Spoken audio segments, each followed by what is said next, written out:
The broadcast is now starting. All attendees are in listen-only mode. Hello, everyone, and welcome to the SLA Competitive Intelligence Division webinar. Today, we will be speaking with Zena Applebaum on the topic of My Non-Life, the story of my CI success. Just some housekeeping notes before we get started. Coming soon, Tuesday, October 9th, we'll be speaking with Peter Grimm, CEO of Cipher, on Trend Monitoring 101, how to differentiate between indicators and trends. Be sure to sign up for that webinar. It will be delightful and informative. Also coming up, I'd like to give a thanks, shout out to our sponsor, Aurora WDC. Coming soon will be details on their annual Reconverge G2 Symposium. As a survivor of this symposium, I can tell you it's a great way to network. It's social, it's inspirational, it's informative, and a splendid time is guaranteed for all. With that, I'd like to do a quick round of introductions before we get into the meat of our session. Today, we'll be speaking with Zena Applebaum. She's the author of a blog post we'll be discussing today. Zena is the director for a professional firm and corporate segments, legal, tax, and accounting in Canada for Thomson Reuters. Myself, I am Phil Britton, Strategic Business Insights Leader for Sedullo Group, LLC. We've got our bios here. Zena, do you want to give a quick plug on who you are and why we're talking to you today? Sure. So I'm Zena Applebaum. There's my lovely photo.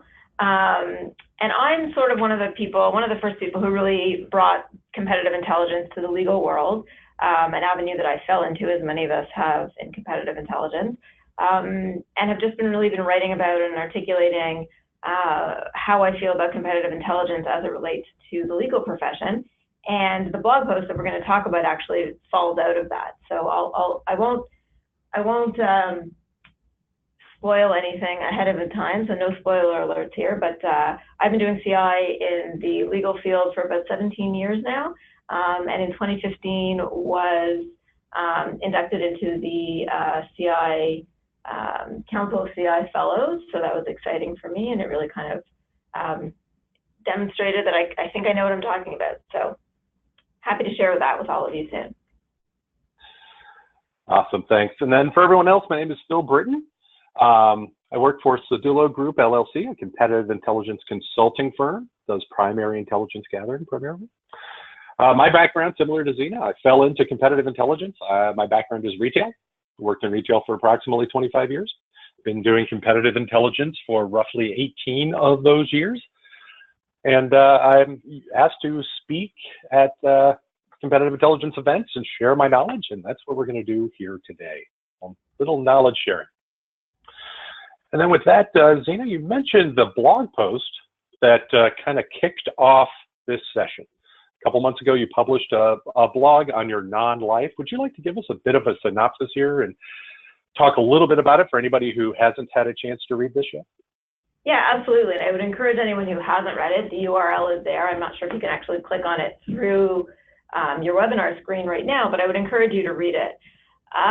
So the genesis of this is that, as I said, I've been in the legal profession for likely about the last 17-ish years or so.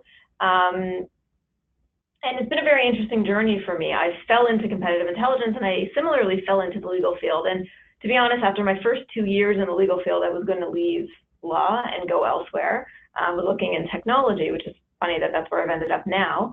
And I ended up staying in legal. And one of the reasons I ended up staying in legal was because I had amassed this tremendous intellectual capital in the legal sphere. And so it just made sense that I stay there.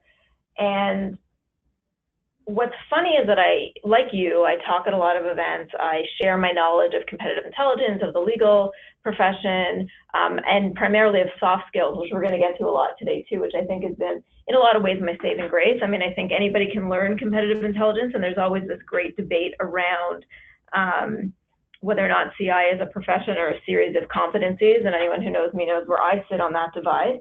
But either way, what would happen is I would go to these events, and you sit beside somebody on a plane, and they ask who you are and what you do, and you start to explain it, and then they say to me, "Oh, so you're a lawyer," Or what kind of law do you practice? And I have to say, oh, I'm not a lawyer. And then they kind of look at me like, oh, okay, but you're a librarian. And I have to say, no, I'm not a librarian. And then they get very confused and they don't understand how I could possibly be contributing to competitive intelligence in law firms, working very closely with librarians and being neither of those things. And so this particular piece was written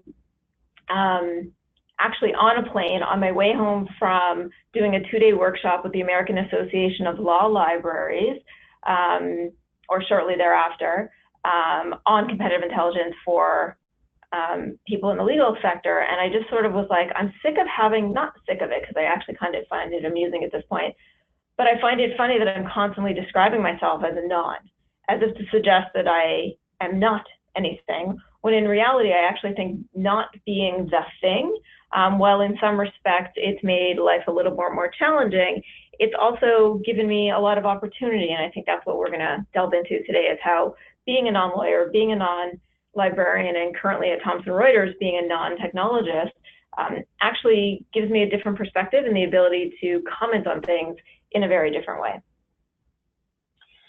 So I have to say, reading the blog post, I got a chuckle out of it. I printed it out as a preparation for this discussion, and I showed it to my wife. My wife works in the legal department of her company, but also is not a lawyer. And she just started laughing because she's had the exact same experience you have, and in some cases is reminded by her peers that she is not a lawyer. She will get emails and meeting invites addressed to all the lawyers and Veronica. So some people really are big on making that distinction about what you're not. So I think you've really kind of touched a nerve here. Yeah, I have to say the response to this blog post has been overwhelming. I think I did hit a nerve. I think I hit a nerve with people in all kinds of different professions and in all kinds of different industries who are just trying to make a difference in their organizations. And I think that that's amazing. I think that if there's a way to connect with people and the ability to articulate what you're feeling and how you're feeling can really help make those connections, you'll be a better CI practitioner for it. So I love that I've hit a nerve with people, and I love that my message is resonating with people beyond those who it was intended for. Oh, absolutely. And since we're going to be talking about a blog post today, and that's not really a visual medium, for those who haven't read it, I took the liberty of creating a word cloud of the blog post so you can see what pops out here. And the word non is front and center. So you mentioned this in your intro on CI being a series of competencies, part of your skill set.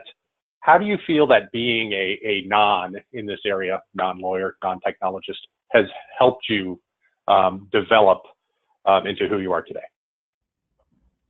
It's a great question. I think one of the things that being a non allows you to do, and I tell the story about my not going to library school, and I'll recount that for anybody who hasn't read the blog post in a minute, but I think by not being, by being something other than what most people in an organization are, it allows you a different perspective. It allows you to think a different way. You're not sort of bound by codified or established ways of thinking or a doctrine of learning. What's interesting about competitive intelligence, I say it's a series of competencies. I think it's a series of competencies. And if you think about the traditional process of competitive intelligence that gets shown at every, anytime there's a CI 101 or any kind of introductory course on competitive intelligence, there's always that sort of information gathering, doing your recon, then doing your secondary research, primary research, doing your analysis, and you can all complete that cycle, those of you that are familiar with it. We go through that, but everybody's going to take a very different tactic to it. And there's a lot of different people doing CI in the world. Some of them are MBAs, some of them are librarians, some come from a financial background, some come from a deep strategy background. And I think by being a non, so being none of those things, it allows you to see the world in a very different way. My husband and I have this debate all the time about whether or not we'll encourage our children to go into the liberal arts. Because going into the liberal arts at some point makes you de facto a non unless you specialize later in grad school. And I think that provides a really great footing for anything else that you want to do, because it allows you to think a little bit about arts and culture, a little bit about language and semantics, a little bit about analysis, a little bit about a lot of things. And it's not quite a jack of all trades. I'd actually say it's laying a really broad foundation and going deep when you need to. So there are moments and there are tasks at hand where I need to go deep on certain things.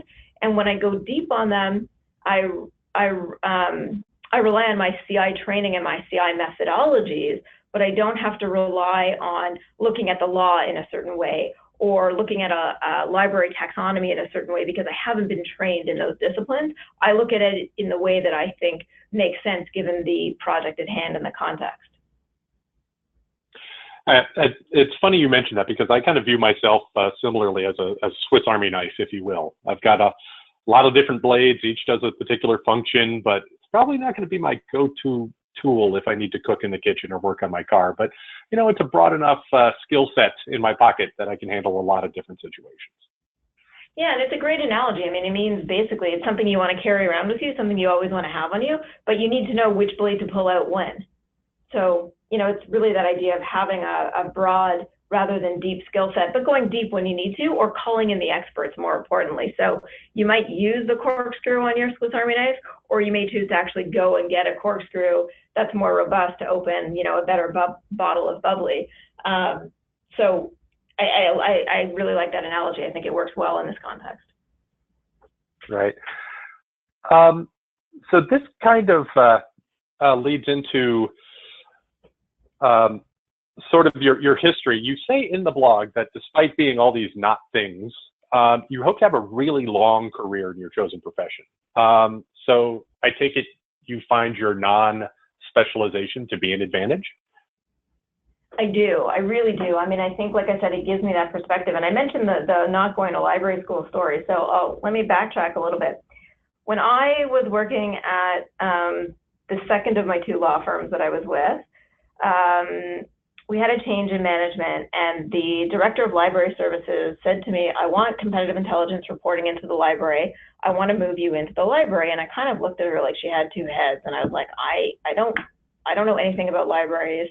I'm happy to have librarians help me do research. I had some great library techs who helped me do research, but I'm not a librarian. I'm a marketer. Like, I understand how to market, how to talk to the world, how to do business development, arguably how to do sales, but not librarianship. And she said, don't worry about that. What I actually want you to do is to teach the librarians how to do all of those things. So move into the library. So I moved into the library, and one of my first meetings was with 3 senior law librarians at the firm. And we sat around a really long table in the library, and we had a conversation about what I did and how I used research and how I mixed primary with secondary, and then I did this layer of analysis. And they looked at me like I had two heads, and I think they got but they got a little bit anxious about what I was going to do with the information they were going to provide and how it was going to get used. And so then I started to get anxious, and feeding off of their energy, I thought, I better apply to grad school, and I better become a librarian so that I can message better to these people if I'm going to be working with them. So I go through the arduous process. I apply to library school. I asked the director of library services who had brought me in to be a reference for me, and she said, of course, happy to be a reference for you. So time goes by. I think, you apply in whatever January and you get in for the following September kind of thing. So I apply, I get in, and in the interim, I had a baby, or I was maybe off on maternity leave, and my son was 9 months old at the time, my older son, and I get my acceptance to library school, and I think, great, okay, I'm going to go to library school. I'm going to bridge this gap between me and the librarians. It's all going to be great. And then reality set in, and I was like, oh, I have a 9-month-old. I have a full-time job. I can't add part-time grad school to the mix right now. And by the way, this would have been a second master's degree at this point. And I was like, I can't do this. And I started to freak out. And I said, you know what? I'm not going to do it. I'm not going to go to library school, and I'm just going to let things happen as they do. So I go back to the library director and I said, listen, I got in. Thank you very much for your letter of reference. Obviously, it helped me get in, but I've decided not to go. And a huge smile comes across her face, and she says to me, oh, thank God, I never wanted you to go. I was happy to support you, but I didn't want you to think like the rest of us. And I thought, wow, that's so interesting. And it stuck with me. It's, one of those moments that sticks with you. And she said to me, I didn't want you to think like the rest of us. And I think not being able to think like, and it's not even that I want to think like everybody else. And so I learned it. I'm not capable of it. I'm not wired the way a lawyer is wired. I'm not wired the way librarians are wired. And so being able to think differently, to go back to your question about why I think it gives me an edge, I think it gives me an edge because we talk a lot about diversity, and I think it brings a diversity of thought to the table. Being able to think differently, being able to share different experiences, having different experiences. I think being able to pull different lenses and perspectives, different sources, and different layers of judgment to things really gives me an edge. And I do think some of it is soft skills, and I do think that that's an area of the academy that is maybe lacking. You don't see a lot of courses being offered in professional degrees. So when you talk about library school, you talk about law school, medical school, engineering, even teachers college for that matter, you don't see a lot of courses around how technology is impacting the profession and what technologies you need to learn. You don't see too many things around communication skills and how those are important. Presentation skills, which are different than communication skills. And I think diving into some of those areas and providing that broader Swiss Army skill set really does lend itself to providing a different perspective and really being able to help an organization mitigate bias. And we talk a lot in competitive intelligence in the Academy of Competitive Intelligence, or not the Academy of Competitive Intelligence, but in academic writings about competitive intelligence, we talk a lot about being able to remove bias and being able to analyze information free of cognitive or other biases. And I think being able to think differently, even from the get-go, gives you that opportunity. And so I think that's one of the things that will allow me to have a really long career in this field. So you and I have had many conversations on pretty much this exact topic. Do you feel that, again, having that broad base and that broad skill set, being able to think differently has given you the opportunity to speak up and to be more of that outside voice? And how has that worked for you? Again, it's a great question. And I would say, I get asked this a lot when I teach competitive intelligence and when I teach people how to go through and combine their primary, secondary, do their layer of analysis using, 2 or 3 different frameworks, depending on the topic at hand. We always, and particularly in law firms, we always struggle around this idea of whether or not to give recommendations. Do I give recommendations? My lawyers don't want recommendations. And I see this question you're asking about whether or not it gives me the ability to tell it like it is, very similarly. So the advice I always give is, and the way I see it is, you want to be able to give those recommendations. That's what you're being asked to do. That's what you're really being paid to do. I mean, anybody can, information is ubiquitous, information is out there. The real competitive advantage that a CI practitioner, that somebody who's done deep analysis on a particular business problem can bring to bear is their recommendations. It's how we, the 2 fundamental things in competitive intelligence are avoiding surprises and planning for the future. Well, you can't do either of those 2 things if you haven't provided some sort of recommendation. That being said, it can be very challenging. It can be very hard to be sure yourself of what you're recommending, but not only to be sure yourself, but to have the confidence to say that to others. And the higher up you go in the food chain, or the higher up you go in the organizational structure, it can be somewhat easier because if you've grown with the same company, you start to build that trust. And I remember actually it was Dr.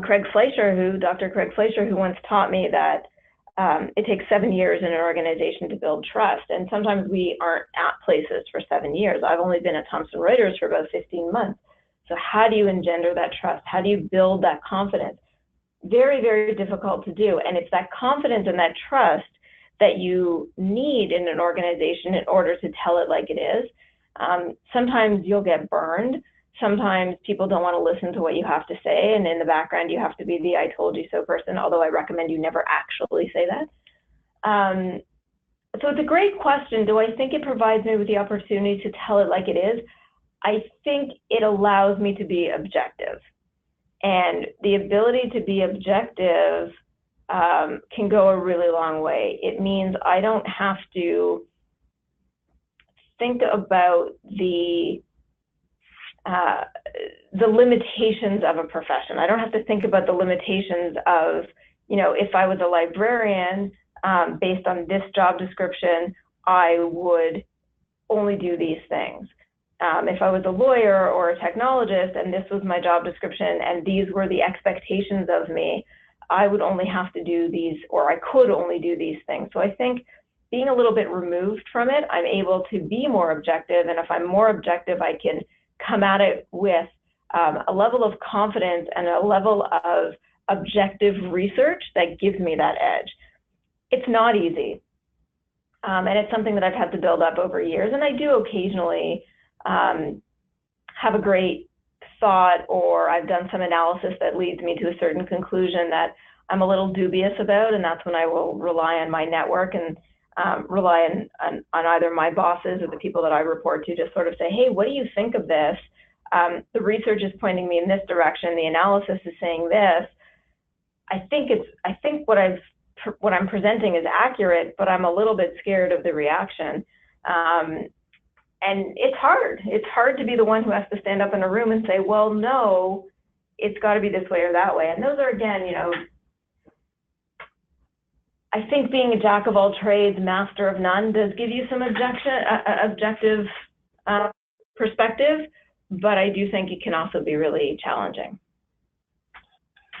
So taking what you just said about applying it across the organization, it also strikes me that this goes back to your answer on the previous question, talking about the sort of the academic version of competitive intelligence with the rigor and the models and all this other stuff.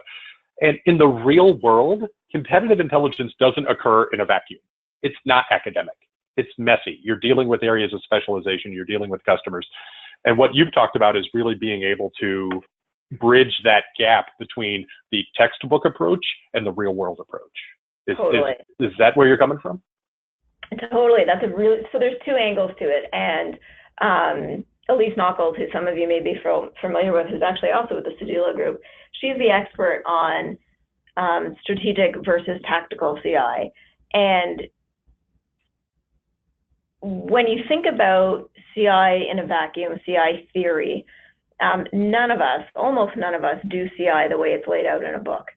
And the reason for that is largely because our organizational cultures get in the way. And whether it's a culture of law firms that are very risk averse, whether it's a culture of a public company or a small startup, they're all very different cultures. They have very different expectations. And to be fair, competitive intelligence, not being a regulated profession, you're going to have a whole bunch of different approaches to things. Some will be more strategic, which will more likely align to theory, and some of it is very tactical and will more likely align to business development, to sales, to product development, to some other area within the organization. And so the question for me is, it's two things. Is CI strategic or tactical, or the version of CI that you are practicing within your organizational culture, is that strategic or tactical? And once you kind of understand that and understand what the expectations of you are, that's one side of it. The other side, where theory and practice don't always align, is around the idea that, how do I describe this? That it is reliant somewhat on judgment and intuition. And again, intuition is one of those words that you don't really want to use in relation to competitive intelligence, because it should be based on empirical data, and it should be based on robust analysis. But sometimes when you're pulling together the various opinions within an organization, it's just as important for you to lean on the various roles within, or the various departments within your organization, to get to those answers. So the long and the short of it, Phil, is there's two camps. There's strategic versus tactical, and then there's the idea of being the center of the hub and spoke model, where your spokes are marketing, business development, sales, R&D, research and knowledge management, and then you're at the center of that, trying to coordinate and collaborate with all those people, and not thinking like any of them kind of helps you be the translator maybe between the technologists and the marketing people, or the R&D people and the research and the more qualitative researchers.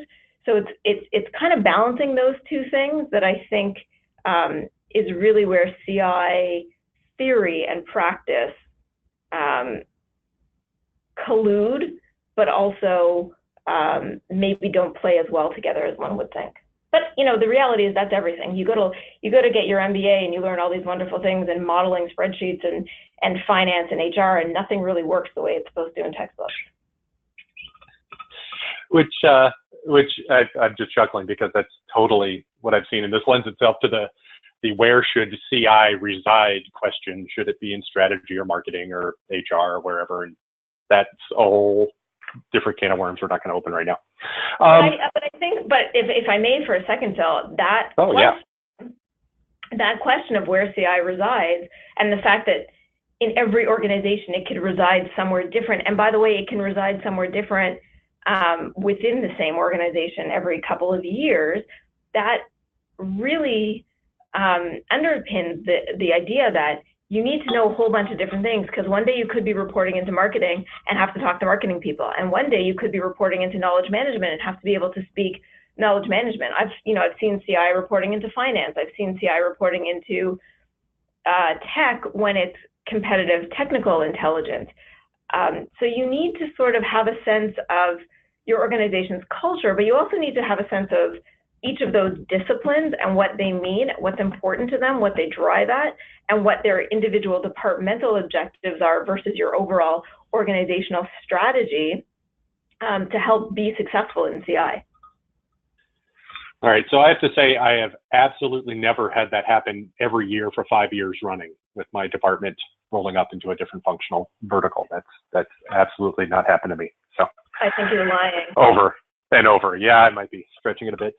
This actually leads us to a question we got from one of the audience members asking about that HR question, which is, if you have a very non-job description, you're a bit of everything, you don't easily fit into one bucket, how have you successfully built that career in multiple firms, different companies in different areas, by being, despite being somebody who doesn't easily fit into one sort of job description?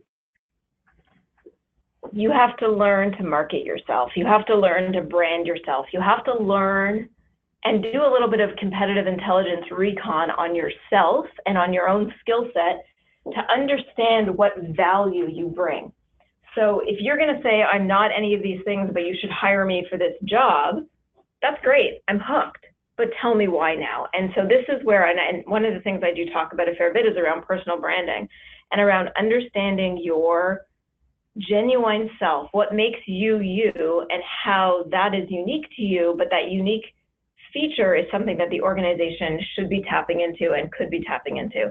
And so take yourself apart, treat yourself like a CI project, do research on yourself, talk to the people around you, do some primary intelligence on yourself, or outsource it to somebody else if it's too difficult, so that you can actually be objective, and get some people to answer the question, what makes this person unique?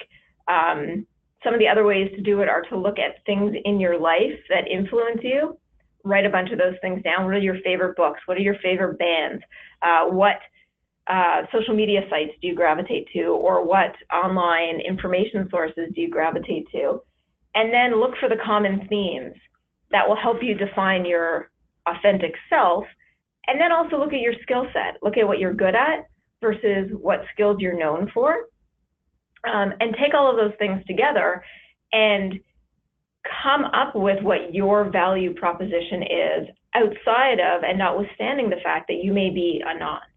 And that's a really important exercise to go through, and recognizing that people are evolving animals. It's an exercise you want to go through at various stages in your career, because what's important to you at one stage may change in 4 or 5 years, or even in 4 or 5 months, depending on life circumstance. So go through that exercise every once in a while, be able to define your value proposition to an organization, and why that matters, and why your non-skill set is unique, and what you can bring to the table that might be different than somebody who thinks a particular way. That's a perfect lead into the next question I wanted to ask. And you mentioned favorite books. My favorite book on business is The Godfather by Mario Puzo. People might not think it's a business book, but trust me, it is.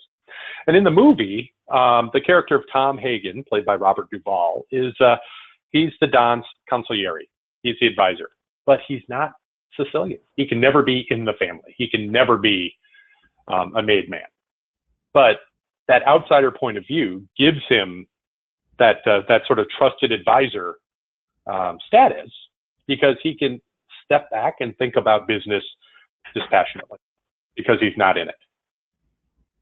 How have you worked on, especially let's look at, say, Thomson Reuters, which is still relatively new for you, being a little over a year, if I'm correct? Yeah. How have you earned your way into that trusted advisor yet outsider status? So there's a couple of different things, and everybody will find what works for them, and I think that's important. Again, it goes back to that idea about confidence, but when you are a non, it's very easy to lose your way and allow your own insecurities, of which I have many, allow your insecurities to overcome you. And it's very important to not go to that place. Recognize whatever level of an organization you are hired into, that you've been hired for a reason. Somebody saw something in you. You saw something in yourself that made you apply for that particular role, and hold on to that. Hold on to that, but I would recommend in your first or early days of building trust, do a lot of listening. When I first got here, I sat through a lot of meetings and I would just listen and watch and start to try to pick up the language so I could understand what people were saying. And I remember somewhat early on, somebody had said to me, "Oh, you don't talk much in meetings," or, you don't say much. And I thought, that's really funny, because anybody who knows me knows I don't stop talking very often. But I wasn't comfortable in my own skin until I knew that I had something to say of value. And being that I'm a CI person, it's not just that I have something to say that's of value, but I've also validated it against various sources. And I wait until I can do all of that to be comfortable speaking. And then once the floodgates opened, they opened. But I would say spend some time listening, spend some time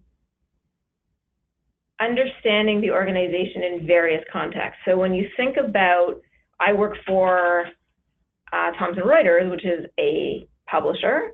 It's also a technology company. It's also a legal, tax, and accounting research organization. And so I spent some time learning about each of those different elements of the business. And every business out there, much like every person out there, has many faces and many dimensions to it. And you don't want to learn about only one or two of them. You want to learn about all of them. And you don't need to learn about any of them again in a very deep way, but you need to learn about all of them and enough to understand how the composite pieces came to be, and to sort of understand the historical context so you can position yourself to be a part of the growth of the organization. And that just, it takes time. It's funny, you mentioned your favorite movie book. One of the ones that I use, and I've shared it a fair bit with some people in SLA, is the book Stuck by Oliver Jeffers. And it's actually a children's story about a boy who gets a kite stuck in a tree. And I won't ruin the ending, so no spoiler alerts on this one either. But to me, that's a really great business book in terms of stepping back and gaining some perspective. So I encourage you all to check it out. It's called Stuck by Oliver Jeffers. Okay, so as part of the SLA Book Club, we have reading assignments for all of you out there. The Godfather and Stuck, available at your local library. Okay, or Amazon. Let me transition a bit into another non that appears on your LinkedIn profile. You are not a professor, yet you teach a course at the University of Toronto. So here you are, a non-professor teaching a class. How do you leverage that non-status with your students? That's a really interesting one, and it's one that is, I never get mistaken for actually being a lawyer, although I do sometimes. But when I'm called professor, and often I'm referred to, people will email me and say, Professor, about assignment, and I'm like, nope, just call me Zena. It's one where I will push back and not want to be called a professor, because I feel like without a PhD, I shouldn't be called one, and it's reserved for people who actually have gone the extra mile and received a degree or been conferred with a degree. How do I deal with that one? I think it gives me a perspective, and it gives me some ability to step away from academic understandings of things. So again, when I'm in class, one of the things I will do is I will very clearly say, academic understandings of competitive intelligence say this. The chapters I had you read in your textbooks last night said this, or say this, or position this. In the real world, this is what has happened in my experience. And that's one of the ways I sort of differentiate it. It goes back, it's a nice full circle, in that it goes back to your earlier comment around the theory and the practice being very different. And I think that's one of the ways that the professorship plays out. It's interesting, actually, that I neglected that piece when I actually wrote the piece that I do teach, and I'm not actually a professor. I'd like to be one day. That would require going back to school yet again? Yes. So, so I just have to say, with my career in retail, I find myself being in that non-status as well, because I've worked retail for 25 years, and I was never a salesperson, ever. And salespeople tend to run retail, as they do in a lot of organizations. So it was interesting that I was always viewed as a, quote, support function, even though in a retail store or at the corporate office, if you didn't ship the product, you couldn't sell anything. If you didn't process the billing, you had no money. So it was interesting from that perspective in my life as well, in a totally different industry than what you've been in. So just a comment there. One of the things you say in the blog post came from a keynote at SLA this year, I believe. You said one of the most important things in both your career, professional organizations, and for anybody is really to become more relevant. If we were giving some advice to all the nons out there listening into this, what's your advice for becoming more relevant? So my advice for becoming more relevant is to constantly be aware of what's happening in the world. We tend to be very myopic. We tend to stay in our little bubbles, and we go to work, and whatever industry we're in, so retail in your world or legal in mine, we tend to focus on that and read the news pertaining to the retail industry, read the news pertaining to the legal industry or the technology industry. Know what's happening with 87 pharmaceutical companies in the world because you work for one of them, but forgetting to look at sports scores or know who the most relevant writers of the day are, or what people are watching on Netflix. Again, you don't need to watch all those things on Netflix, but you need to be a person of the world. You need to know what's happening in the world, because those are the things that are influencing the way people around you think. And so there's a whole bunch of stuff happening on Netflix. There's a whole bunch of stuff happening in the news that I may not tune into on a regular basis, but I know it exists. I know Game of Thrones is a thing. I know that people watch it. I know that it has these kinds of characters and those kinds of characters. Obviously, you follow the news in other countries. It's kind of hard to avoid following the news in the United States. But you need to know, again, it goes back to that Swiss Army thing. You need to know a little bit about a lot to stay relevant. And it doesn't require a lot of concerted effort. There's a lot of great consolidated or annotated little news clipping services. So LinkedIn does like a great top 5 things you need to know today. Every morning I read that. There's a couple that go through Twitter as well. I know that there's the Skim for anybody who's listening, which is geared more to women, but it sort of tells you what's going on in the news at a very high level. It's very US-centric, but again, I think one of the easiest ways to stay relevant, and we're blessed in this world of information, we're blessed with the ability to stay relevant by staying on top of the news. That being said, you want to avoid information overload or infobesity, and you want to be judicious about how many sources you read every day, which sources those are. So you don't want to feast on a diet of Fox News all day.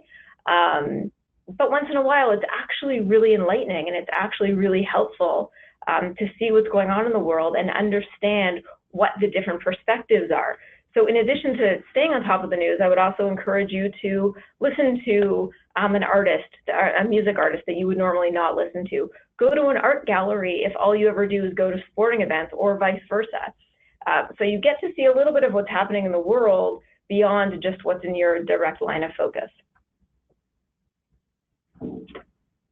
So in order to present that diversity of thought back to your internal clients and lay out the information, you yourself need to have that diversity of intake. Yeah, and I think it also stay relevant.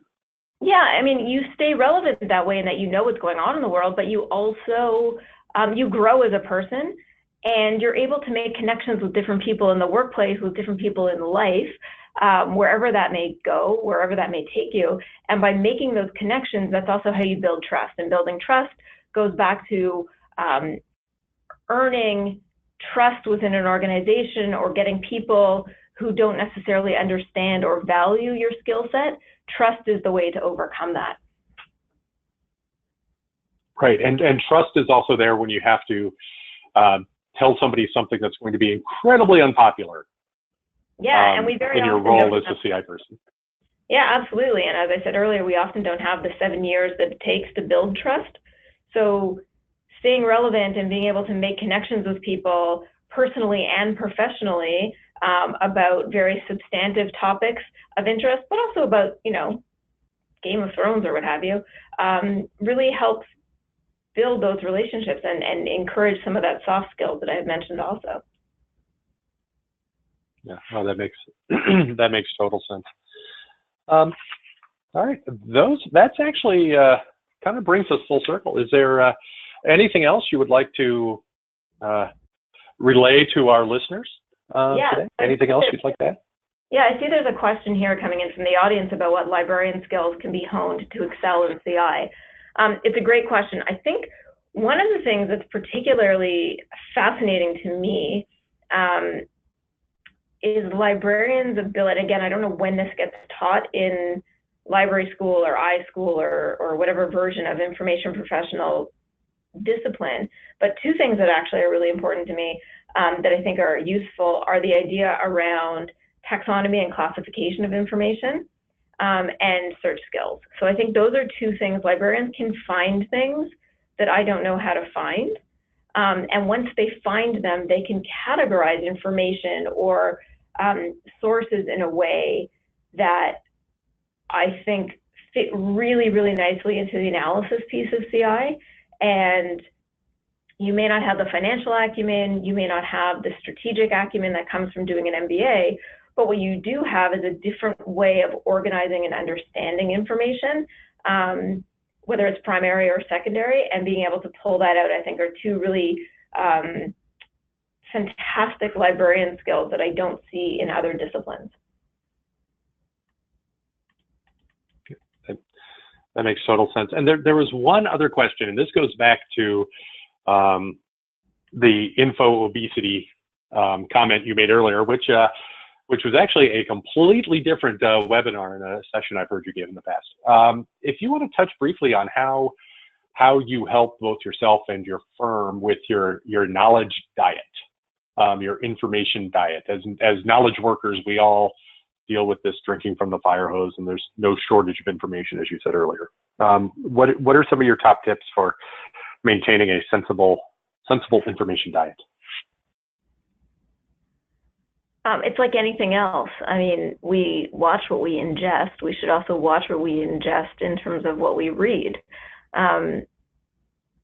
And so you got to mix the good, high quality stuff. So you got to mix The Economist with, you know, I don't know, Teen Magazine or with whatever trashy magazine you want to read that day. And don't stick to a heavy diet of one or the other. And, you know, somebody asked here, how do I ingest it all? Am I a speed reader? I'm not a speed reader. I'm also not a news junkie. So I don't spend days and days and days and hours and hours and hours reading the news. I know a lot of people who are like that, and they're glued to the TV. They're constantly have CNN on in the background. I don't. I devote a certain amount of time every day to that, and then I move on, because like anything else in life, you need a little bit of balance. And if you're constantly reading news about your industry or news about the world, you're not getting to the other things in life that you need to be doing. And so pick your sources and stick to those sources, but make sure that within that source list, you have a variety of formats, but you also have a variety of levels of sophistication and a variety of topics, so that, you know, there's maybe a handful of things I read on a regular basis, much of which is Canadian and local and would be less interesting to most of you. But then I have a handful of sources that I only read occasionally, and a handful of sources that are not really sources. They're just kind of fun things that I do, or fun things that I read to help keep me human, right? Like, we're people. We need to be people. We need to be able to engage with other people. And so it's finding that balance between all of those different types and formats and kinds of sources. We'll keep you we'll keep your analytical fitness where you want it to be, I think, but we'll also keep you from, you know, information overload. So speaking of that, this will kind of get to this next question that we got. We'll kind of get to the balancing the here and now versus the future. And I'm going to ask you to put your futurist hat on here. How do you do this in regards to the changing landscape? The question we received was specifically about the, quote, fourth industrial revolution, things such as 3D printing, diversification of manufacturing, et cetera. But how do you balance the here and now with the what's next, and how do you try to stay use your non-perspective to stay ahead of some of those what could be really technical trends? Well, what's really amazing is, being a non, I don't understand the technical side to any of those things with any depth. And I'm the first to acknowledge that. So I understand what 3D printing is. I sort of broadly understand the capabilities of 3D printing. I understand that people are doing some really interesting and innovative things, you know, making huge advancements in access to pharmaceuticals and access to artificial limbs, things that otherwise people wouldn't have access to through 3D printing.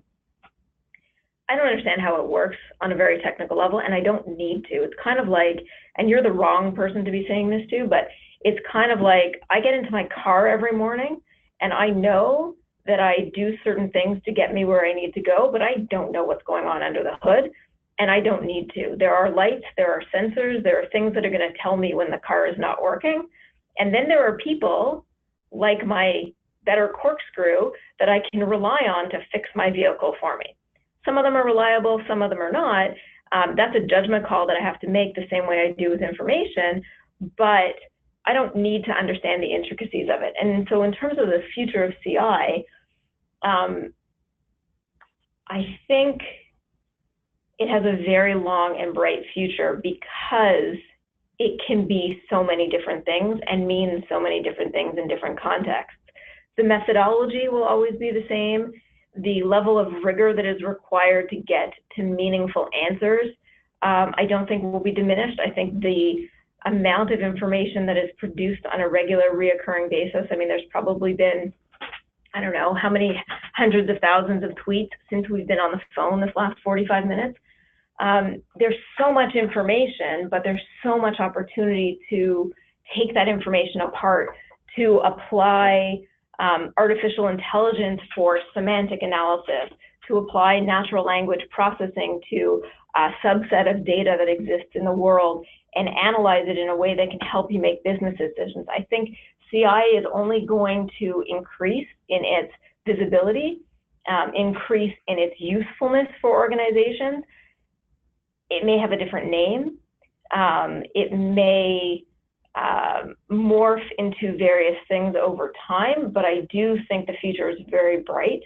And I do think the future is very strong for people who can analyze information and help organizations, corporations or otherwise, make strong decisions and good decisions to avoid surprises and plan for the future based on that information. So in a world full of doubt and uncertainty, people like us are more important than ever, is what I'm hearing. Yeah, I mean, I don't know that the world is entirely filled with doubt, but yeah, I mean, I think it's a great time to be an information professional, to be totally honest with you. Well, I would agree with that. All right, final question. Is there anything I didn't ask you about being a non that I should have asked you? No, the only thing I would say is, you know, when you think about your life as nons, and I know many people who are members of the SLA-CID who might be on this call right now are non-librarians or non-CI professionals who want to become CI professionals. I would say become people of the world, make sure that you're not just focused on one or two things professionally, and grab onto mentorship wherever you can get it. Mentorship is hugely, hugely important. It not only helps direct your career, but it also helps provide balance and make sure that when you know, like anything else, when you grab a hold of those mentors, make sure that you encourage diversity of thought in terms of the people that you align yourself with and the people that you read and the content that you read. Okay, I think that makes total sense. All right, with that, I think that concludes the main body of the webinar. Zena, thank you very much for taking the time to talk through this blog post. And for anybody who hasn't had a chance to read it, I encourage you all to do it and to embrace it. I think it will strike a nerve with many of the people out there, like it did with myself and even folks outside of the knowledge management world. Just one final housekeeping note. We are going to do another plug for the October 9th webinar with Peter Grimm, CEO of Cipher. Please join us for the next SLA CID webinar, all about trend monitoring and how to differentiate between indicators and trends. With that, thank you again, Zena, and that is all we have for today. Thanks, everyone. Thanks for tuning in.